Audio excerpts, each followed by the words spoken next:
We've got here a lamina which is made up of a large isosceles triangle and then a smaller isosceles triangle at the top has been cut off. Okay, so that's how the lamina is created. You end up with PQ, then AO, or OA, PQ, QP, whatever, right? That is the lamina there defined, right?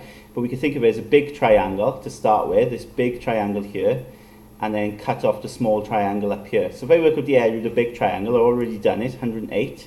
So you get the base, which is 24, times the height, which is 9. Okay, so base 24 times height, which is 9, divided by 2, so you get 108.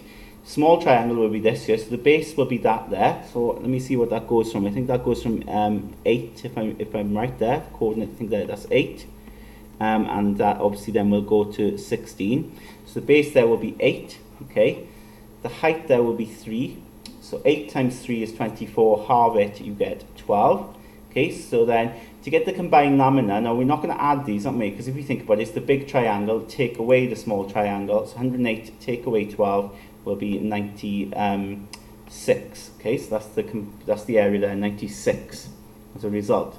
Now when we do then the centre of gravity, okay, the centre of gravity, now with an isosceles triangle, there is a line of symmetry. I won't draw it in, but there's a line of symmetry which goes through there. So you can see it's symmetrical both sides. Line of symmetry goes through there. And we're always a third up. Okay, so the centre of gravity will be a third up from the base. So if the height of the big triangle is 9, okay, third up will be 3. So that's where it'll be there.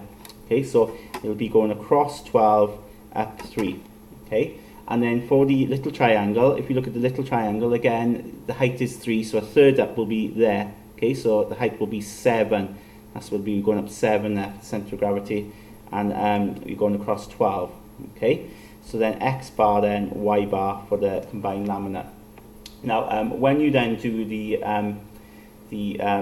centre of gravity, of course, we'll do it about OY to start with.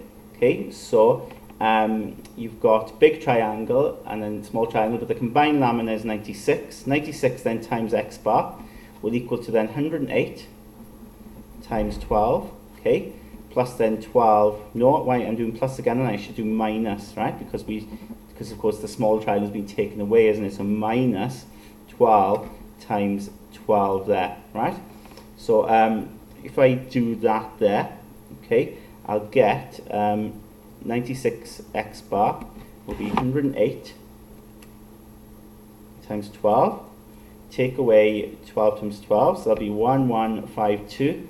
So then X bar will equal to 1152 divided by 96, so it comes out exactly 12. Okay, now that's what we'd expect actually. I'd expect it to be 12 because centre of gravity would have to lie there, wouldn't it? It's all symmetrical here, so it would have to be there somewhere. So that's good when we see that. OX then, okay, moments about OX. Well, we've got 96 then times then the Y bar. Okay, so then that will be the big triangle, which is 108, times then the vertical height, which is 3, take away then the triangle 12, times then the height, which is 7. So if I do that, I'll have 96 Y bar equals to 108 times 3, take away 12 times 7, and we get 240. So Y bar is 240 divided by 96, and I get 2.5. Okay, says my centre of gravity there, 12, 2.5. Okay. Fantastic. Now, we can put that on there, can't we? So you're going across 12 up 2.5, so literally going to be there. Okay, that's where my centre of gravity is going to be there.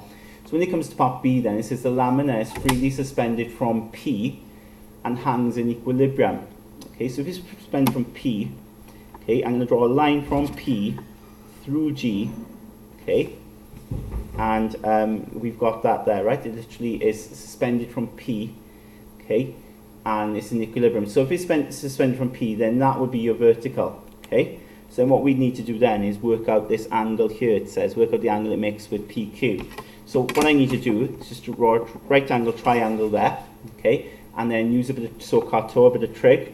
Now what's good is, because this coordinate grid, I know that distance there is 4, because I can just count the squares, and I know this distance going down here is going to be 3.5. So to get that angle X, I just need to do tan X equals opposite over adjacent. So tan X will equal the opposite, which is 3.5 over the adjacent, which is 4.